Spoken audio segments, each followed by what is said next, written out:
this will be a fun video. Well, let's hope so anyway. So for those of you who aren't aware, Rachel Zegler, who frankly has become the face of Disney's current predicament, did a sit-down for Variety a while ago with the one who did the Mermaid movie.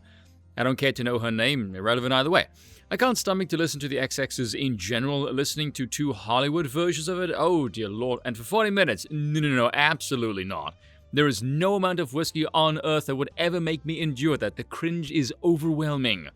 Thankfully, by the grace of God, I found the bit that I've seen making the rounds. I mean, definitely pressure. The cartoon's so beloved. It's like a monumental moment in film history. Yeah. It was like the first feature-length cartoon movie, to the point where it won honorary Oscars and all of these amazing things that happened for that film are the reason that you and I really get to sit here today, because it made Disney what it is.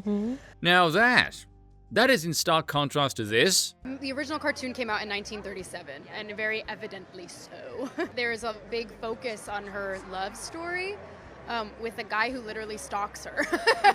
Weird.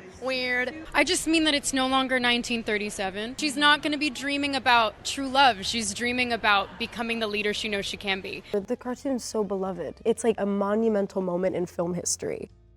Wow, that is quite the difference now, isn't it? Now, that being said, I'm going to defend her. Yeah, slightly, but not really. If that doesn't make a lot of sense, allow me to elaborate. I want you to try and separate Rachel's words and conduct from her and just analyze them raw. Like I said in the previous video, not critique, analysis. Let me ask you a question.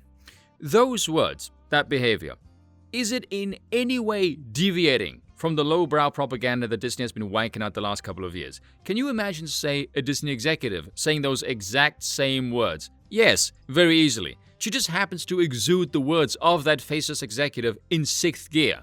As I've said before, actions, reactions, and consequences. Let's be real here, shall we? Disney as a company has been tanking, waffling like a madman schizophrenic between propping up its ESG score on the one hand and not pissing off the audience by producing endless mountains of undesirable shite on the other. And these things are mutually exclusive, hence the schizophrenic joke. Disney is a propaganda arm of the state, juggling chainsaws rather badly and severing limbs left, right, and freaking center, hence why they're hemorrhaging cash faster than I do IQ whenever I see Joyless Read on MSD and C. And these actors who play along with this BS, they don't believe any of this crap. Anytime they're in front of a microphone, they become part of company PR. They're simply along for the ride, and they will likely take a battering as Disney tries to weather the storm of their own stupidity, seeing as their captain is drunk at the wheel. These people don't have any agency of their own. They're employees trapped in a bubble, and they act and react according to the world in the bubble.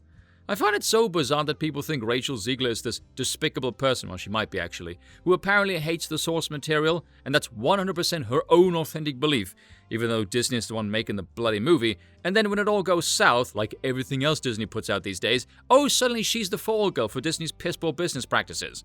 Now that Disney is trying to rebrand as such, and she has to as well because she's managed to cultivate this reputation for really toxic behavior in much the same manner as the Disney franchise itself, essentially becoming the poster child of the current Disney train wreck. Suddenly people think, oh, her changing her tune is now inauthentic. Am I the only one looking at this thinking, does it ever occur to you people that she's an actress and she was never authentic about anything ever? Again, trapped in a bubble, she responds and reacts to directions within the bubble. I don't think she dislikes the source material. I don't think she likes it either. I don't think she cares either way. She's a 22-year-old in a cesspool of an industry run by morons with a destined-to-fail agenda.